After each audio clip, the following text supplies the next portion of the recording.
And now we're joined by a past champion in the Cup Series, Mr. Brad Keselowski. Always great to see you, Brad. And we know this obviously is your final season there at Team Penske. So does this start to the playoffs and media day have a little bit of a different feel to it because of that factor?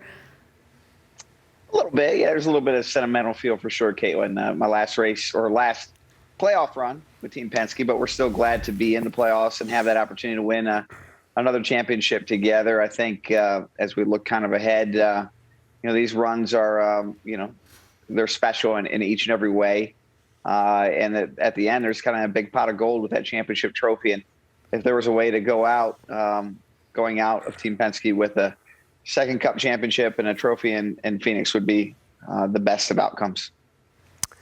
So, Brad, you don't have much of a cushion going into this first round. So do you feel like you need to be aggressive or watch the guys around you that you're racing to get to that next round? I feel like we're capable of winning Richmond, and I'm looking at it that way. We'll go to Richmond and win the race and not have to think about it, Bobby. And if you look at our results there last year, we should have a great chance to do that. So, Brad, when I look at this first round, Darlington, Richmond, and Bristol, all tracks that you've had success at, and one other common thing about those tracks, the low downforce 750 aero horsepower package. A couple of runs you had earlier this year, strong top 5 at Phoenix, strong top 5 at New Hampshire. In 6 of these playoff races, that will be with that package. Do you feel like that's you and Jeremy Bullins' strong suit? No doubt. I think for all the Fords, we seem to run our best at the rules or the tracks that have those rules, Larry. So we haven't had a tremendous season to date, but we have a chance to change that with some great runs at those types of tracks. So I'm very optimistic. So, Brad, I've raced these tracks in this first round before, and I know how easily and quickly trouble can find you. What are you thinking about that? How do you feel like what could happen if you get caught up in some of this mess early on? Yeah, I mean, you're absolutely right. Darlington, the first race of the playoffs, I think that whoever made the schedule got a little chuckle out of that one.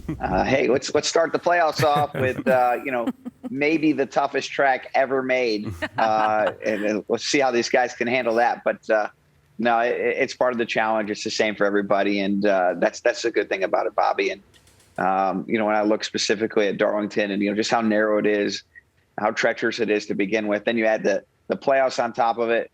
And then the repave that they did on one spot of the track, we're shaping up for a really difficult weekend. So I'm embracing that challenge and ready to go. You entered the playoffs last year and won a race in round 1, Brad. Do you feel like your team is about the same in terms of where you guys are at as you were a year ago entering the playoffs? I thought last year we were a little bit better on the 550 tracks than we are this year and showed a little more speed there. Conversely, I feel like our pit crew is quite a bit stronger than we were last year. So it's a little bit different for sure.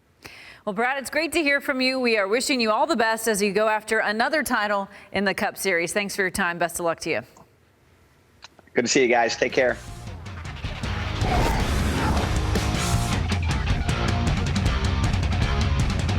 For more great NASCAR on Fox content, subscribe to our channel. It's somewhere right around here.